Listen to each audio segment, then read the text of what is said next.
6월 10일 말씀 묵상하겠습니다. 함께 기도하겠습니다. 하나님, 우리가 마음으로는 하나님이 기뻐하시는 일을 행하고 싶어 하지만 하나님, 우리는 하나님이 기뻐하시는 선한 일을 행할 능력이 없습니다.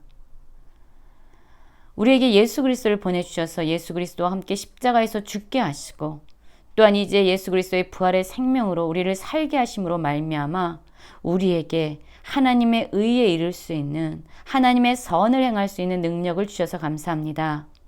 우리의 육신의 힘을 의지하지 않게 하시고 우리 안에 살아 역사하시는 예수 그리스도의 생명에 의지하며 살아가는, 복음의 능력으로 살아가는 저희가 되게 하여 주시옵소서. 예수님 이름으로 간절히 기도했습니다. 아멘.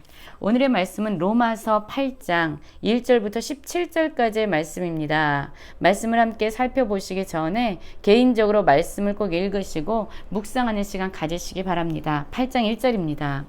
그러므로 이제 그리스도 예수 안에 있는 자에게는 결코 정죄함이 없나니 이는 그리스도 예수 안에 있는 생명의 성령의 법이 죄와 사망의 법에서 너를 해방하였음이라 라는 말씀으로 시작하고 있습니다. 그렇습니다. 우리는요, 하나님의 뜻을 행하고 싶어 하지만 사실 우리의 힘과 능력으로는요, 하나님의 선하신 그 뜻을 이룰 수 있는 그런 능력이 없습니다. 우리는 하나님의 기준을 벗어나서 우리 자신의 기준으로 살아가는 그러한 죄인입니다. 그래서 결국 우리는 그 죄로 말미암아 사망에 이르는 존재들이죠. 그러나 여러분, 우리는 어떠한 존재가 되었습니까? 죄와 사망의 권세 아래 살던 우리는 예수 그리스도로 말미암아 이제 예수의 생명으로 사는 자들이 되었습니다. 죄와 사망으로 살던 우리는 십자가에서 주님과 함께 죽고 주님이 부활하실 때에 그 부활의 생명으로 살아가는 자가 되었습니다. 그러니 우리는 더 이상 죄로 말미암아 정죄함을 받을 필요가 없죠. 왜냐하면 우리는 예수 안에 있는 자들이기 때문입니다. 그 정죄의 대상이 됐던 우리의 생명으로 살아가던 우리는 죽었습니다. 예수 그리스도 안에 있는 생명이 우리 안에 역사합니다. 그리고 우리는 이제 우리 안에 거하시는 성령의 인도함을 받는 그러한 새로운 피조물이 된 것이지요. 예수님으로 말미암아 우리는 더 이상 죄와 사망의 법의 매인자가 아니라 생명과 성령의 법의 매인자가 된 것입니다. 8장 3절입니다. 율법이 육신으로 말미암아 연약하여 할 수 없는 그것을 하나님은 하시나니 곧 죄로 말미암아 자기 아들을 죄 있는 육신의 모양으로 보내어 육신의 죄를 정하사 육신을 따르지 않고 그 영을 따라 행하는 우리에게 율법의 요구가 이루어지게 하려 하심이니라 라고 말씀하고 있어요. 여러분, 율법은 선한 것입니다. 율법은 하나님의 기준을 우리에게 보여주신 거예요. 하나님의 말씀이죠. 무엇이 옳고 그른지 우리에게 나타내 보여주셨어요. 이 율법은 선하고 의로운 것이에요. 그러나 여러분, 문제는요, 율법에 있지 않습니다. 우리의 힘으로는요, 우리의 생명을 가지고는요, 우리의 자아를 가지고는요, 그 하나님의 말씀, 그 율법을 온전히 이룰 수 없다는 거예요. 우리는 선을 행할 능력이 없습니다. 우리는 연약합니다. 우리는 할 수 없어요. 그런데 여러분, 우리에게 은혜가 무엇입니까? 우리에게 복된 소식이 무엇입니까? 우리는 할 수 없는 것을 하나님께서 친히 행해 주신다는 겁니다. 하나님께서 죄로 말미암아 죽은 우리를 위해서 그의 하나밖에 없는 아들 예수 그리스도를 보내주셨어요.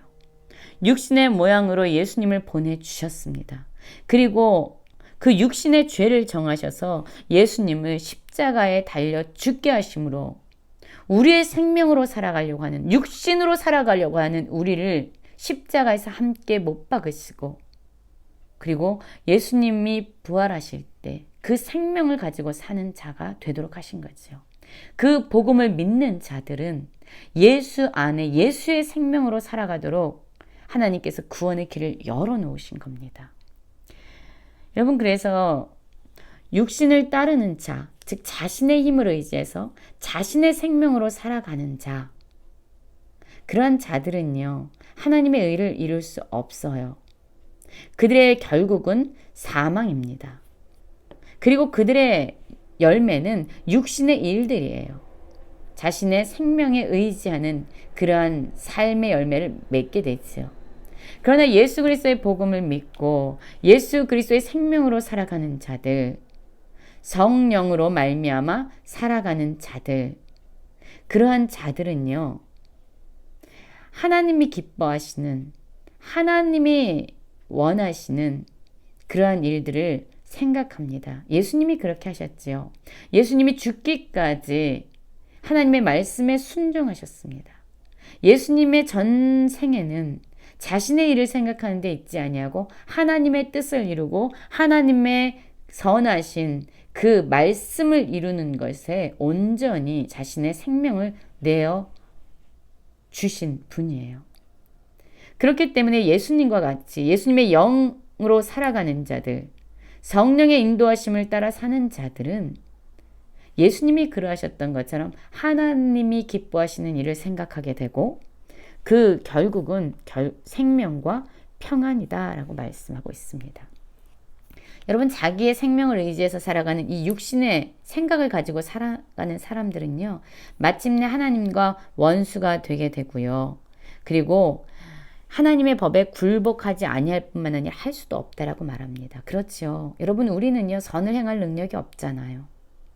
우리는 하나님의 법에, 하나님의 말씀에 굴복할 수 있는 그런 능력이 없어요. 순종할 수 있는 능력이 없어요. 그뿐만 아니라 순종을 적극적으로 하지도 않습니다. 이렇게 자기 생명으로, 자신의 힘으로, 육신을 의지해서 살아가는 자들은 하나님을 기쁘시게 할 수 없는 전적 부패에 놓여있는 존재들입니다. 그러나 여러분, 우리가 예수 그리스도의 복음을 믿고 예수님의 생명이 우리 안에 거하시면, 그래서 우리가 성령의 인도하심을 받게 되면은요, 우리는 더 이상 우리의 힘을 의지하지 않습니다. 우리의 생명을 의지하지 않아요. 우리 안에 계신 그리스도의 영, 성령을 의지해서 살아가는, 성령에 속한, 그리스도께 속한 그리스도의 사람이 되는 것입니다. 또 그리스도께서 너희 안에 계시면 몸은 죄로 말미암아 죽은 것이나 영은 의로 말미암아 살아있는 것이니라. 그렇습니다. 예수님께서 우리 안에 계시면요, 우리의 영은 살아나게 됩니다. 왜냐하면 우리는 예수님의 부활의 생명을 가지고 살아가는 자들이기 때문이죠. 예수님은 어떠했습니까? 예수님은 십자가에 죽으셨지만 3일 만에 하나님께서 예수님을 다시 살게 하셨어요.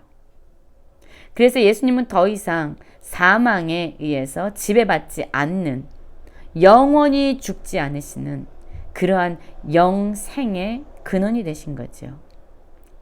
예수를 죽은 자 가운데서 살리신 그 하나님의 영이 예수 그리스도의 복음을 믿는 자의 그들 안에 거하시게 되는 거죠.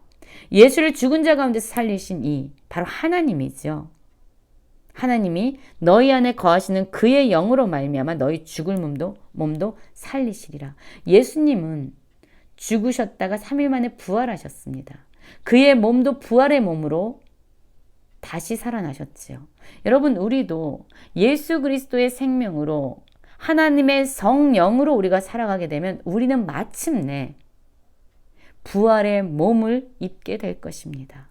우리의 영을 살리시고 우리의 영을 부활의 생명으로 살아가게 하신 그 하나님께서 예수님을 다시 살게 하셔서 부활의 몸을 입히신 것처럼 우리도 예수 그리스도의 생명으로 살아가면 마침내 부활의 몸을 입게 될 것이다. 너희 죽을 몸도 살리실 것이다 라고 하나님의 전능하심에 대해서 선포하고 있습니다.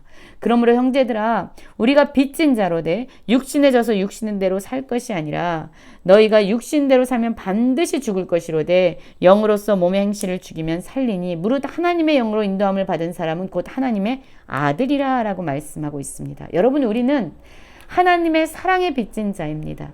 우리는 복음에 빚진 자입니다. 우리는 하나님께서 주신 구원의 은혜에 빚진 자입니다. 그렇기 때문에 우리는 더 이상 우리 육신에 따라 살아서는 안 됩니다. 사랑의 빚진 자, 구원의 은혜의 빚진 자로서 우리는 이제 우리의 생명에 반응하는 자가 아니라 우리에게 생명을 주신 하나님께 반응하며 살아가는 자가 되어야 하는 것이지요. 우리 안에 계신 그리스도의 영으로, 부활의 생명으로 우리는 기꺼이 하나님의 뜻에 순종하며 죽기까지 순종하셨던 예수님의 그 길을 따라가야 합니다. 영으로 우리의 몸의 행실을 죽이면서 살아갈 때에 오히려 우리는 살아나는 그러한 놀라운 은혜를 누리게 되는 거죠. 하나님의 영으로 인도함을 받은 사람은 곧 하나님의 아들이라 그렇습니다. 여러분, 우리가 하나님의 영으로 인도함을 받은 자들입니다. 예수 그리스도의 복음을 믿는 자, 예수 그리스도의 부활의 생명으로 사는 자, 그리고 하나님의 영 성령의 인도하심을 받는 자가 된 거죠. 그런 사람들을 하나님의 아들이라고 부르죠. 예수님이 하나님의 아들이신 것처럼 또한 예수의 영으로 살아가는 자들, 예수의 생명으로 살아가는 자들을 하나님은 하나님의 아들이라 부르시고 계십니다. 여러분, 우리는 더 이상 죄와 사망의 권세에 매여 있는 자들이 아닙니다. 우리는 하나님의 아들이 된 자들이에요. 우리는 하나님께 아빠 아버지라고 부르짖으면서 아버지 하나님과 친밀한 교제를 누리고 있습니다. 우리 안에 계신 성령은요, 또한 우리 안에서 우리의 영과 더불어 우리가 하나님의 자녀인 것을 끊임없이 증언하여 주고 계십니다. 여러분, 하나님의 자녀가 됐다는 것은 무슨 의미입니까? 상속자를 의미합니다. 기업을 물을 자, 하나님께서 우리를 친히 다스릴 뿐만 아니라 하나님께서 주시는 그 모든 구원의 은혜를 누리는 자, 그 구원의 영광을 누리는 자로 하나님은 우리를 다시금 세우셨습니다. 우리는 하나님의 상속자입니다. 그리스도와 함께 그리스도의 생명을 받은 자로서 하나님의 상속자가 되고 이제 그와 함께 영광을 받는 자가 되었지요. 여러분, 예수 그리스도의 영광, 그 부활의 영광은 십자가의 죽음을 통해서 성취되었어요. 우리도 예수님의 생명으로 살아가는 자들입니다. 우리가 부활의 몸으로 살아나기까지 우리 역시 예수님이 걸어가셨던 죽기까지 하나님의 말씀에 순종하심으로 말미암아 그 십자가를 길을 걸어가셨던 예수님처럼 죽기까지 하나님의 말씀에 순종하는 그러한 삶을 살아야 될 것입니다. 우리를 죄와 사망의 법에서 해방하신 예수 그리스도의 놀라운 구원의 은혜, 그 복음의 능력을 붙잡고 살아가는 모든 성도님들 되시길 간절히 기도합니다.